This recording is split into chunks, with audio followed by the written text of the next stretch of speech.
Muchos lo venían sospechando, muchos lo venían diciendo en voz baja, pero hoy, como ya les hemos contado, alguien lo ha denunciado alto y claro. El presidente de la Comisión de Salud del Consejo de Europa, es un alemán que se llama Wolfgang Budar, ha acusado al lobby de los laboratorios farmacéuticos de organizar la psicosis de la gripe A. Antes de que acabe este mes, el Consejo de Europa va a abrir una investigación sobre el papel de los lobbies y los gobiernos en este negocio. El negocio más repugnante, el negocio del miedo. The swine flu was probably Corona 1.0, and this is Corona 2.0. This time they're really trying to do it. And the only reason why this pandemic was stopped is because of one man, and that's my friend Wolfgang Wodak, Dr. Wolfgang Wodak, who is a really good doctor, a good scientist, and he was then in a position of power because he was a member of the German parliament and he was a member of the Council of Europe.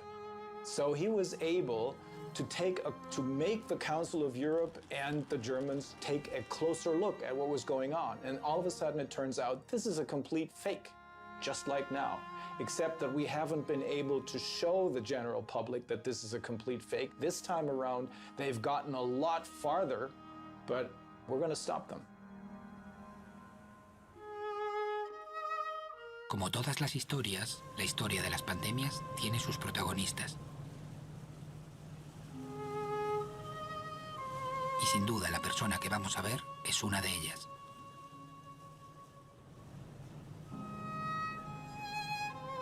Tras 2 meses de intentar ponerme en contacto con él, finalmente accede a encontrarnos en una isla remota del mar Jónico.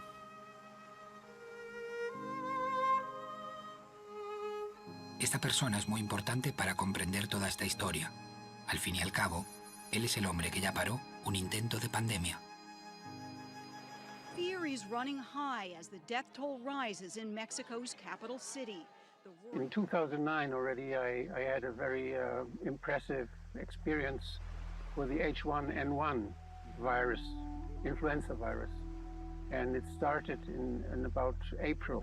Mexico is struggling to contain its swine flu. With it, fight the devastating... I heard the news from Mexico that there were said to be about 600 cases, and there was a Mr. Neil Ferguson in London. He was calculating those 600 cases, and he was multiplying them with the flights going from Mexico all over the world, and he made a big scenario how many people would be victim of this virus, and I just could not believe it.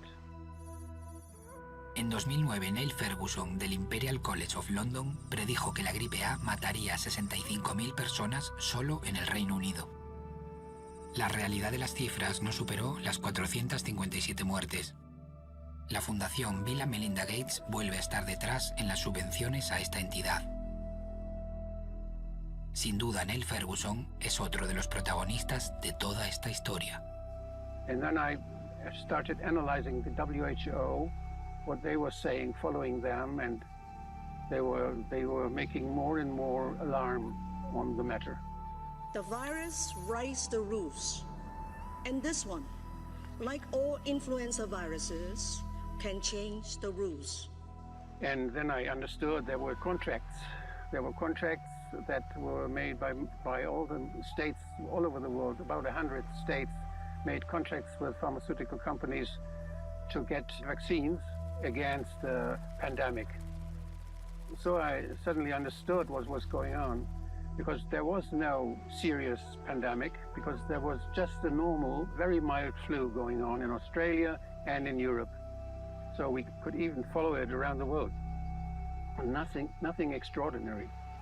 But the WHO succeeded to have this pandemic because they just changed the definition of a pandemic. En mayo de 2009, la OMS cambia el concepto de pandemia. Ya no depende de la letalidad del virus, del número de muertes, sino de que esté presente en varios países. De esta manera, declarar una pandemia mundial se convierte en algo mucho más fácil de llevar a cabo.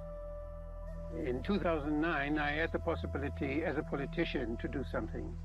I made an alarm. This is a false alarm. It's a false pandemic. I spoke 10 minutes. There were 250 colleagues of mine in the last session before the election campaign, and they were all listening. They were all quiet. and the Minister of Health was there. And they were all quiet. They didn't argue with me. I said this, it's a fake. And they said, has anyone any more questions? Nothing. Dr. Wolfgang Wodarg, who initiated this probe. En ese momento, Wolfgang consiguió reunir las firmas necesarias para detener el intento de pandemia de gripe A declarado por la OMS. But now, when I found out there was something similar going on again in China, it was very clear for me there was something wrong going on again. And I saw the pictures then in television and on the internet that they made about those people walking through the streets of Wuhan with disinfection. It looked like a ballet. It looked like a big theater.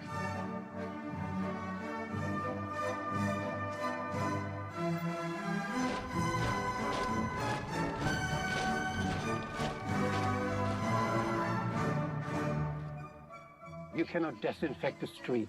It's not possible. It's nonsense.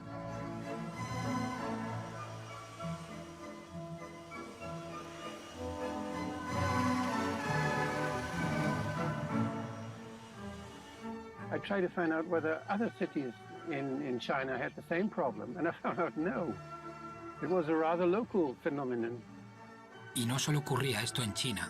Tras confinarse la ciudad de Wuhan y contabilizarse cientos de muertos por toda Europa, Taiwán, un país a 130 kilómetros de China y conectados ambos por decenas de vuelos diarios, contaba con tan solo 7 muertos. Y tiene fácil explicación. Nunca siguieron las consignas de la Organización Mundial de la Salud. If there is one country having many cases and the neighbor country has no cases, it has nothing to do with the virus. It has to do with the observation. It has to do with the quantity of tests made. Because we don't observe the virus, we observe the positive test. I think we should just stop testing and the pandemic will be over.